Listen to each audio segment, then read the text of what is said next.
Hey everybody, Who's Your Jedi here with another review for you. This time I'm talking episode 15 of Gotham called The Scarecrow. And this is kind of an odd episode for me. I mean, things happen, it's just I can't really find it within myself to have a huge amount of reaction to this episode. It's just kind of for me. But let's see what we can work with. First of all, the whole thing with Fish Mooney. I mean, again, the only reason that is not something that you just flat out laugh out is because Jada Pinkett Smith is a really good actress. I mean, everything else about that whole thing that's going on with her is pretty much, in terms of storyline, just laughable. I'm kind of hoping that she turns out to be locked up in Santa Prista.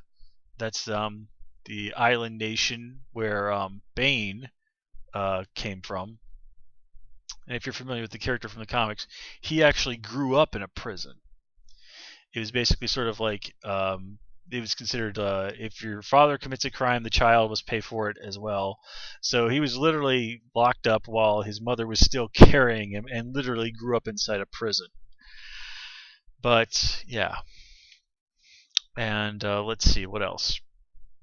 So Bruce Wayne kind of going out to dick around in the woods for some reason. You know, I wasn't, from the action I saw online, I wasn't the only person who was thinking like, okay, maybe this is going to be where he stumbles onto the Batcave. And given Gotham's bad habit of rushing storylines and not really giving them some time to breathe, I'm glad they didn't go in that route. It was certainly nice to see, you know, Bruce and Alfred sort of just bonding and having a moment. But again, so what? I mean, it was a nice Bruce-Alfred moment, but it doesn't really feel like it amounted to much. And that's kind of like what's going on with Gordon and Leslie this episode. I mean, yes, seeing them together, bouncing off each other, they've got some cute chemistry, and that's all well and good. It's nice to see, you know, Gordon moving on from Barbara, who most of us justifiably hate. But again, cool. Again, no huge reaction. And man, this whole the Penguin meets the Riddler.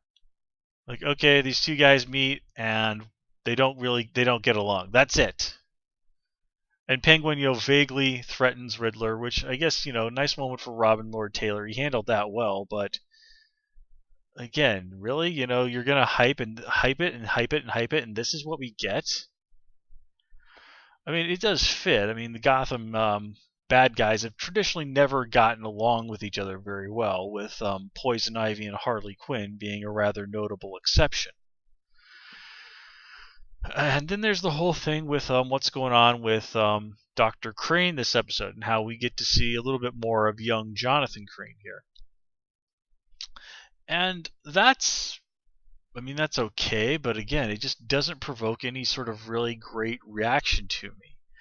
I mean, the biggest thing that I kind of feel is just some general annoyance with people who couldn't really understand what was going on with that plot.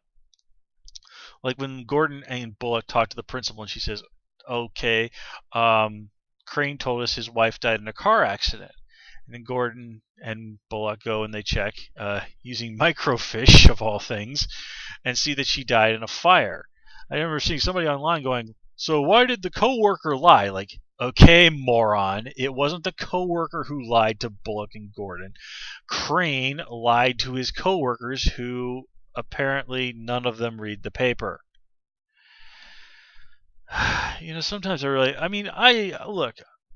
know I occasionally kind of miss details when I do these reviews, so I try not to throw rocks too hard on this sort of thing, but like sometimes I just want to say, like, God damn, were you not paying attention to this episode at all?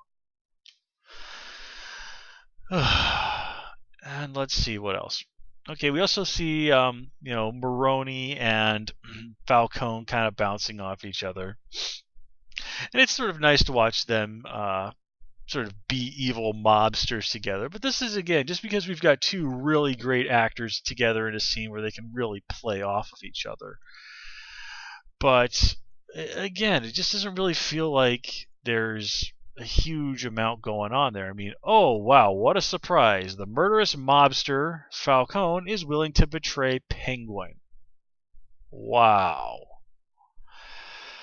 And now there was that nice scene between Baroni and Penguin at his club where he basically says, "You better hope that old man lives a long, long time because as soon as he's gone, so are you." And they sort of frame it like him spilling that drink on the floor is sort of like Penguin metaphorically pissing himself. I mean, that was cute. A little over the top, but it was cute. I'll give him that.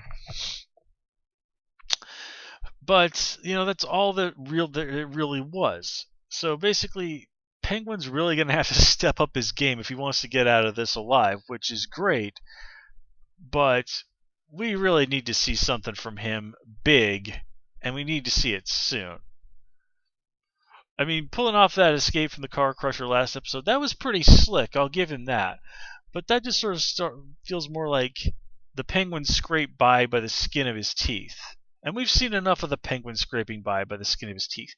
Penguin needs a big, solid, I outsmarted you, ha ha ha. And he needs it soon. And yeah, of course, at the end, that whole sort of bit with the CGI Scarecrow at the end, that was really done. That thing looked creepy as hell. And even though the way the doctor was talking and all of that made it seem, again, really over the top, but it worked. So I'll give the show that. That part worked. And really, guys, that's all I have to say about this episode. I mean, it's not a bad episode by any measure. It's just a small spike.